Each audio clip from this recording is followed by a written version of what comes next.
I'm Lorna and welcome back to Thread and Yarn, my sewing, knitting, natural dyeing, cosy channel. So today is the first part of my videos about my autumn sewing, knitting, quilting, creating plans. So things I want to sew, things I want to knit, things I want to finish quilting. And I want to tell you a bit about my inspirations, what I think I'm going to make from them, and also get some of your thoughts and ideas. I'm really excited about this. I've been thinking about it for a while. I get very excited when autumn, fall approaches. It's my favourite time of year for weather, for clothes, for events, everything. I think there's a really lovely association with coziness and this time of year. And I get very inspired by looking at different fabrics and comparing them to what I have in my wardrobe, how I can create interesting combinations and interesting plays with different textures and just get creative. I feel like summer, I get inspired sort of periodically and there's some things that catch my eye, but I don't feel this sort of overwhelming excitement that I do when autumn approaches. I think that's partly because I just prefer like layering, more clothes, more fabric, the better. But also I am an autumn in terms of colouring, I think, and I just think the tones of the outside really inspire me to create bits with the yarn and the fabric that I have. So I did a video recently which was about what I've got in my wardrobe at the moment to help me transition from summer to autumn, because I don't think that at least I don't want my wardrobe to be segregated into seasons and only useful at that time of year. I want to be able to transition clothes and to layer them up and try and find new combinations for how I can wear things throughout the year so that they're always useful. And I wanted to do that before this video because I wanted to not just create loads more stuff, I wanted it to be sort of mindful of what I've got already and try and create pieces that are going to work with those things. So I've done that. That really helped me actually. Even just filming, while I was filming the video, I figured out new combinations of stuff I could wear. So that was insightful for me. I hope it was helpful for some of you, and thank you for those of you who have commented on it and told me about your thoughts and your ideas, because I love to read them. So this is part one of my autumn plans. I've decided to do it in two parts because I think there's some things that I want to do in the first half of autumn, sort of through October and into November, and there'll be other things that I'm putting sort of towards the end of autumn going into winter. And I'm trying to separate it up like that so I don't feel overwhelmed by all of my ideas at once. So this is the first part, and I've got a pile of fabrics here to talk through, and also some yarn and a little quilting project. So I'm just going to go through them one by one. I would love your thoughts on it. There are some things that I know what I'm going to do. I saw that fabric and I knew what I wanted to make straight away. And there are some other things that I still need help with ideas on. So I'd love your thoughts on them. You can see I'm getting into the autumnal way of thinking because I've decided to dress like a 17th century witch today. So it's the first chilly day after a series of sort of nearly 30-degree weather here in the west of the UK. So I thought I will embrace it, and I might watch a horror film later. So first up, this is a lovely colourful linen that I originally thought I would make something from in summer, but as I said, you know, our seasons don't need to have boundaries. But I am going to make a clove bias skirt with it. I really liked the one I made recently. It's in my other video about transitional wardrobe wear, and I think it would be nice to do it in something with texture like this linen.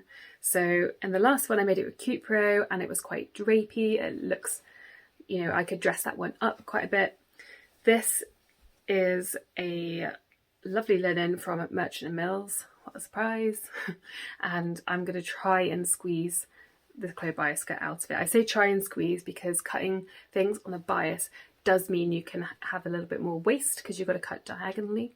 But I do quite like trying to piece where I can, or be creative with how I use the scraps. I do some quilting and I like making things like scrunchies, and I'm planning on making some little zipped pouches for presents for Christmas. So there's loads of stuff I can think of to use the excess for. But I think that this will make a lovely bias skirt. So because it's cut on a bias, that it'll be diagonal to the grain, so that you, oop, dropping it. So the print will look like this instead of like this. But I think I might even have enough to make a little matching top with it. We'll see how we go with the cutting out. But that's my first plan. I think I could definitely wear this with jumpers, and I can see me wearing this in the summer and the spring as well. So I think this is a year-rounder, which is the sort of thing that I'm looking for. So I could play on some of the more autumny tones in autumn, or, you know, a pale blue or pale pink or something to match it with in the spring. I've definitely got some chunky jumpers I could wear this with, and I think, as always, it would look great with chunky boots. So I'm excited about that. It's a relatively simple sew. I really like her patterns. Melody from Soften Studio, who created the clay bias skirt. Very wearable. There are some beautiful versions on Instagram. So yeah, that's the first one. I'm excited about that, and I think I'll probably start that in the next week or two. Next up, and actually this will go with the clay bias skirt, look at that.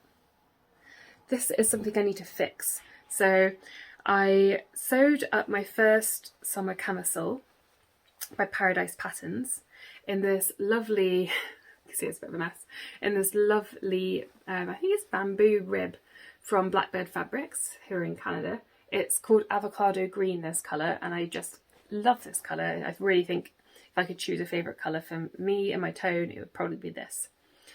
But I was a bit silly and I did the thing you're not supposed to do, and I didn't measure the little sample when I printed out my pattern. I had printed from my phone for the first time ever, and the thing had scaled it up to like scale to fit instead of printing it 100%. So I was basically ended up making a size that was a couple of sizes too big. Basically, I need to unpick it and I need to cut it down and make it again because it's too big.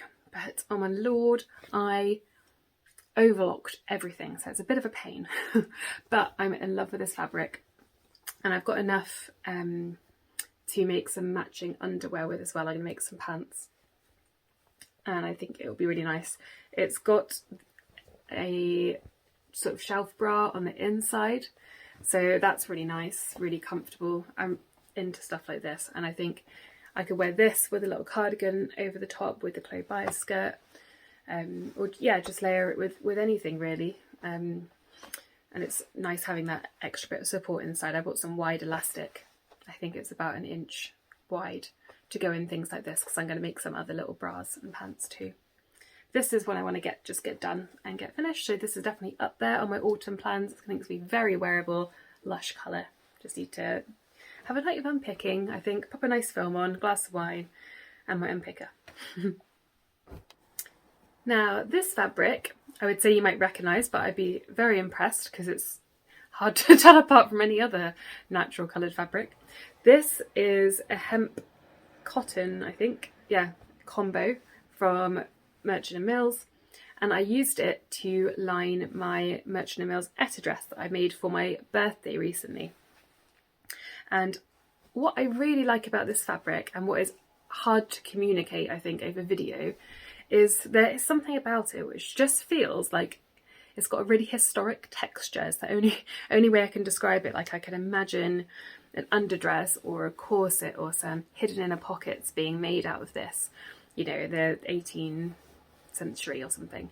It's got structure, it's kind of robust and rough, but without being itchy or too stiff.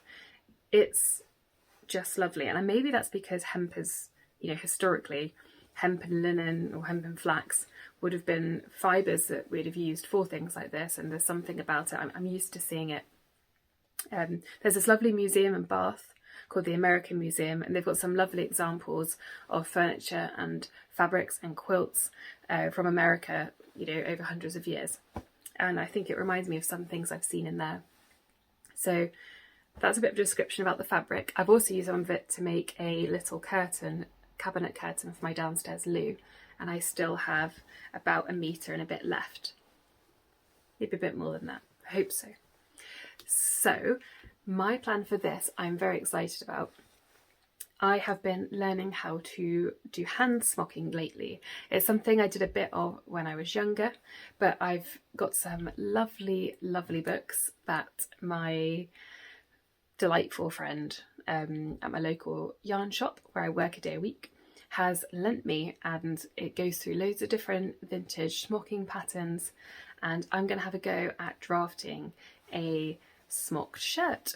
And I think this fabric will be lovely. It's got this historic feel to it, and because it's plain, I think it will really show off the smocking. I'm unsure if I'm going to do coloured smocking and make it sort of a folksy pattern, or if I should try and match it and do a low contrast or do a white sashiko thread sort of smocking. Let me know what you think. I quite want to wear it with other things. I'll talk you through this fabric in a minute, but I quite want to wear it with this. So I'm wondering if I have colours on it, if it's going to limit my choices a bit, and maybe I should keep it neutral and let the sort of pattern speak for itself. A bit more like classic smocking. So let me know what you think. I think it will be smocked around the sort of yoke here, maybe a little bit on the sleeves, and have quite a lot of positive ease because it's going to be large from the smocking. Maybe button down the front, or maybe a couple of buttons at the back. We'll see. But this is a nice slow project. It's not going to be one that I can rush. It's one that I'll take my time with. Really going to savour the process. And I'm probably too romantic with how I think about these things, but I quite like being productive in the sort of darker evenings because I can't get out on my allotment or do other bits. So I quite like having a nice slow craft to work on. And on that topic, what I started about this time last year needs finishing. So this is the product of a few days of natural dyeing experiments I did last year, and I'm so happy with the results. So we've got a couple of different colours. We've got indigo, madder, this one is Kutch and iron. I think this is probably Kutch on its own. This was madder with a modifier, I think. I put something in there to change the colour. And we've got a lighter blue here, which is woad. I think that's everything. It's all cotton, and I hand quilted it last autumn and winter. It's gonna be a wall hanging for my living room, I think, or maybe my hallway. And I quite like the colours in here too. All I need to do is sew on some binding and then slip stitch it down at the front. And I think I'll get a wooden batten, or maybe I'll forage in the woods for any fallen wood and hang it up with something like that. We'll see. But I think that's something else that's going to be really nice to do in the evenings. And I really want to finish it because I love it. I think it's really cool. I'm really happy with how the colours turned out.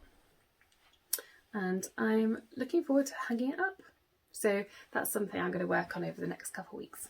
Oh, let's go to some yarn. Let's break up the fabric with a bit of yarn. So I treated myself earlier in the year.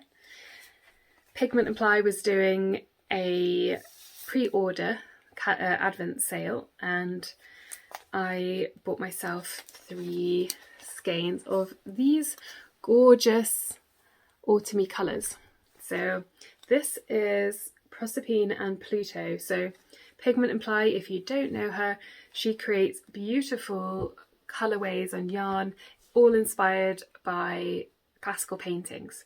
So this one is Proserpine and Pluto, and it's the colours in the painting have inspired this dye lot.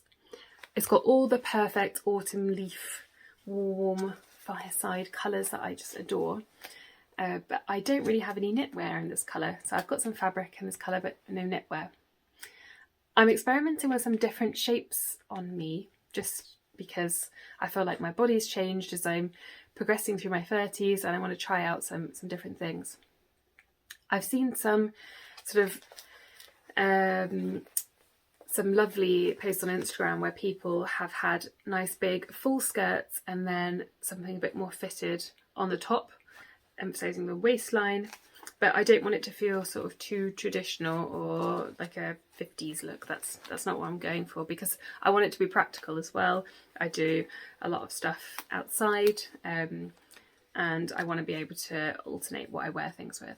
But I'm going to give that sort of thing a go. I've got some sort of dark green linen that I'm halfway through making into a long skirt, and I think this will look awesome with it. So my plan is to make a fitted cardigan. I want it to be round neck, I think, quite fitted, quite cropped, and some buttons down the front. It's 4-ply, but I haven't decided on a pattern yet. If you know any, I'm thinking relatively plain, just to show off the colourway. If you know any, I'd love it if you would comment, because sometimes I find Ravelry a bit overwhelming. But I'm really excited about these colours and about creating a cute little cardi, so I think I'm going to cast this on soon. And it smells really nice, you know when wool just smells like wool, and oh yeah, being a bit weird now. But I love yarn so much. So next up is this linen. It's something I've had in my head for a while. So this lovely linen is from Ray Stitch, who are a London-based fabric company, and I was so excited. They reached out to me and said it looked like I loved linen. Yes, I felt like they know me well. And would I like to try out some of theirs and sew up something, whatever I fancied, which was very convenient because I was looking at this anyway, and they gifted it to me, which is super lovely and kind of them. And I'm going to make an aura pinafore dress with it. So I'll put up a picture of the aura pinafore. It's by Soften Studio, whose patterns I am loving at the moment. It's quite an oversized dress, but it's got some classic lines. I think it's going to look lovely in this linen, and I'm going to wear it over things like this shirt. And I think it will just be absolutely perfect with the Smocked shirt. I think it will have a folksy vibe. I think it will be cosy and romantic, but also striking because of the richness of this teal. And I'm quite excited to see this colour and this print on a dress with quite a lot of beaterage.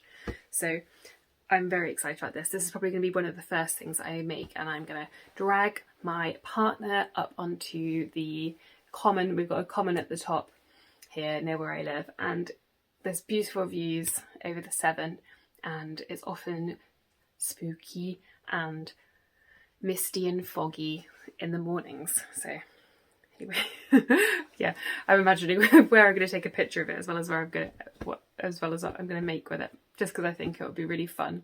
And actually I just think it's another form of artistic expression, and I just love showing off the fabrics and thinking about different things I can pair them with, as well as landscapes. So I find quite a lot of creative enjoyment and inspiration from that sort of thing.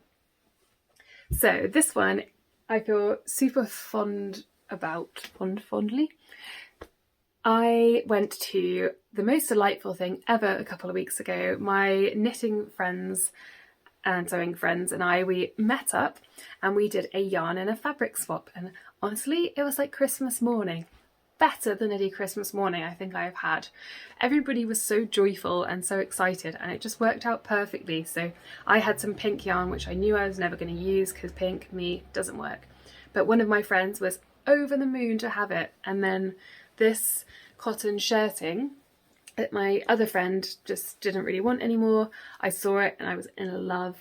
I've been looking for this sort of thing, and there's like 2.5 meters of this, and it's wide. So my plan, as soon as I saw it, was to make quite a ruffled, oversized dress with it. I'm thinking the Soften Studio Rue blouse in the form of a dress, but I may put a waist tie around it, or I may make it slightly shorter so I'm not drowning in fabric.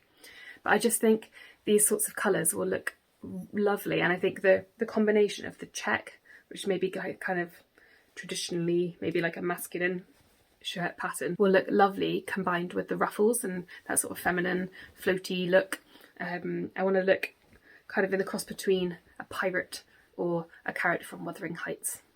But I had such a joyful time, and it was lovely to see things that I thought, I don't really care much for that. Go off to a home that I feel like they're going to be loved, and it made people really excited and really happy. So there was so much joy, so much knitting, quite a bit of wine, and lots of sharing of things. So things have got a new lease of life, and everybody's very excited about their projects. So, and we all had to sneak all the stuff back into our house because we'd told our other halves that we were getting rid of things. But that's half the fun. Talking of lovely creative friends, for my birthday a couple of months ago, a friend bought me this.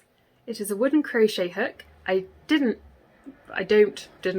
know how to crochet, so it comes with a few lessons from her, and it has been hand whittled and handmade by a very talented friend of hers. So it's a beautiful shape. It's actually really comfortable for holding.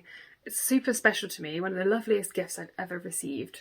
So autumn plans are crocheting. So I've had my first couple of lessons from her, and these are the results.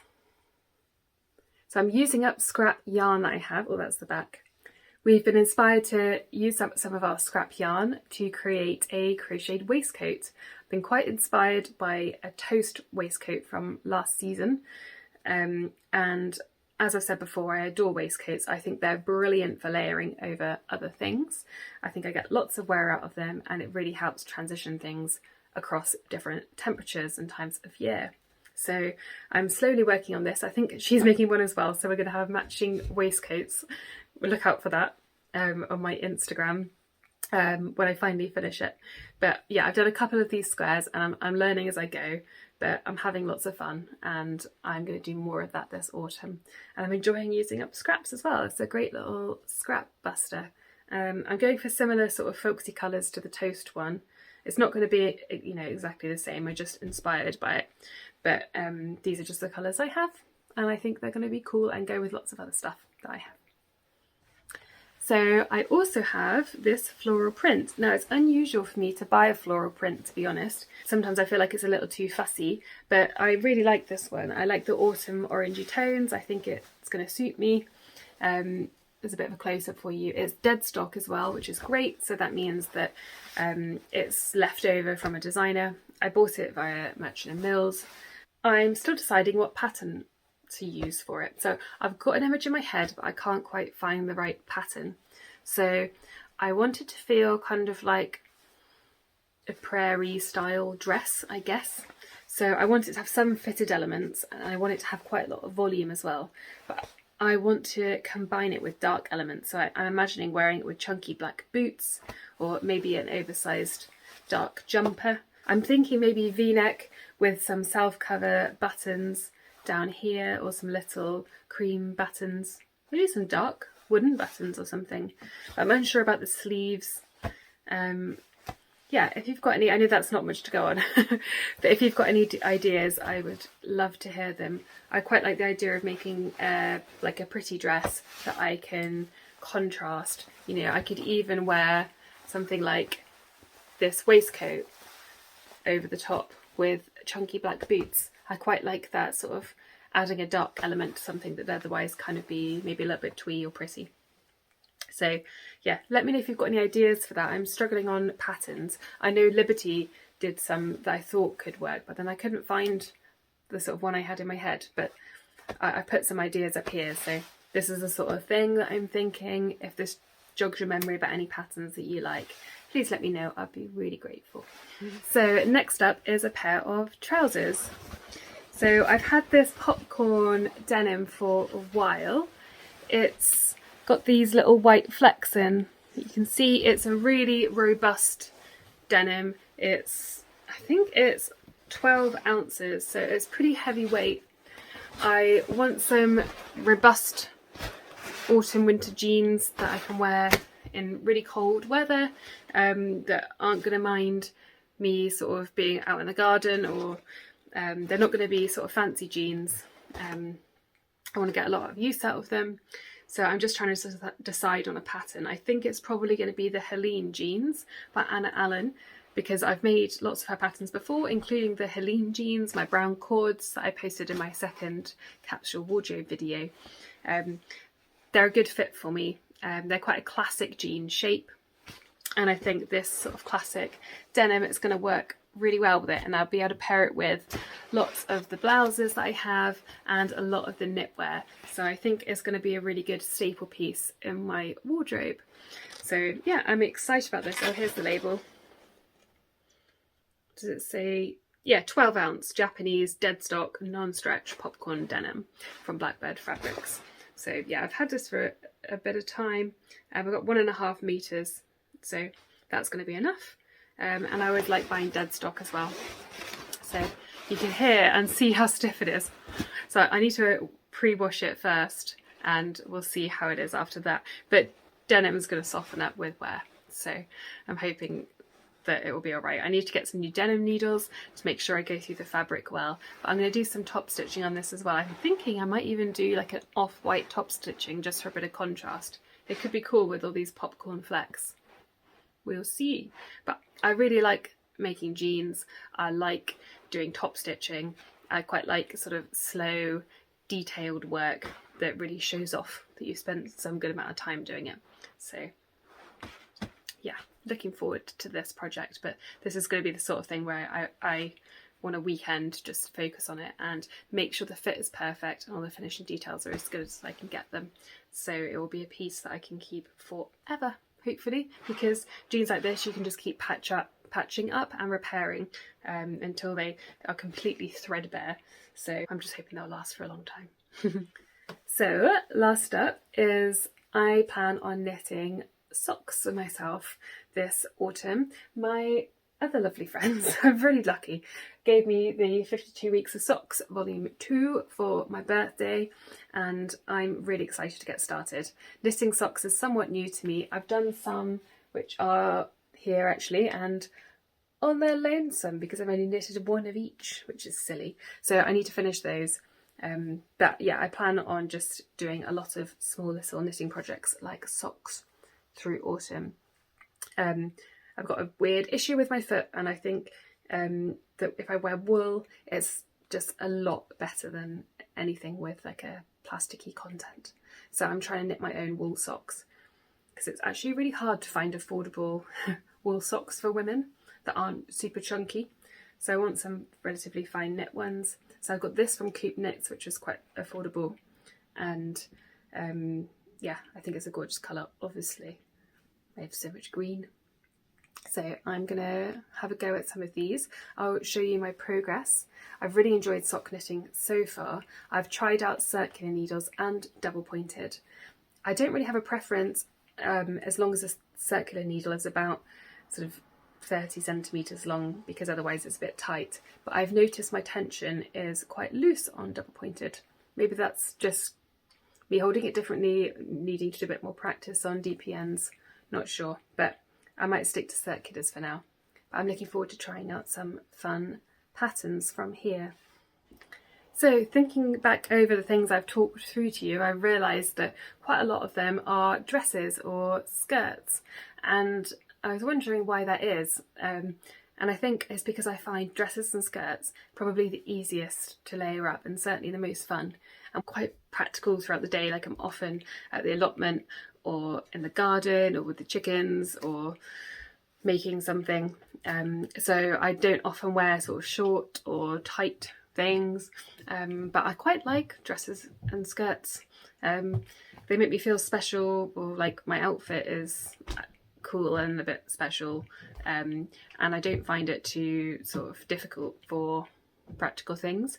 I do have some dungarees that I'm going to make later in the year for sort of really hardcore days on the allotment, also just needed for warmth, but I often wear leggings and things under dresses, and I really like sort of layering them up with jumpers and like things like blouses underneath, just or waistcoats on top, maybe just some little unexpected details to make them fun. My one extra pair of jeans that I'm planning to make, I think, are going to be really useful. But I find that I don't need lots of jeans or lots of trousers. Often just a couple of pairs are enough for me. But I do have to remember as well to keep a bit of a check on how many different things that I'm making. But I think I'll definitely got a lot of wear out of all of these, and some of these are fabrics I'm giving a second life to, and some of them are fabrics that I've had for a while. I'm really excited about. So I think there will be less dresses in the second part of these autumn planning videos, because I've definitely got a couple of other things planned, like the dungarees and a boiler suit that I'm planning to make. But I think in this early autumn phase, I'm feeling quite romantic and excited about the changing of the seasons. So this, I feel, reflects my mood. And there are some dresses I've been wanting to make a while, so I'm quite excited about that. And actually, I haven't really made many dresses lately. Maybe they are also filling a gap in my wardrobe. That's the end of my first autumn planning video for sewing and knitting. I would love your thoughts on what I'm making, and also on any pattern suggestions you have for the things I'm not sure about. So the cardigan in that yarn, or the dress in this floral fabric, or if you can think of something else you think, don't make a dress with that, I've got a better idea, let me know. I'm kind of open to that. I hope you enjoyed this video. I'm going to put my second one out maybe in 2 or 3 weeks, once I've got a bit underway with this. I also want to show you a bit of some of these things that I've made, that I've talked about today, because things always end up changing when you actually get into it. So my plans might adjust, and I'll let you know how I go. Thank you so much for watching. I hope you enjoyed this. Check out the next one when it's available, or have a look at my transitional wardrobe video if you haven't seen it already. Happy start of autumn, everyone.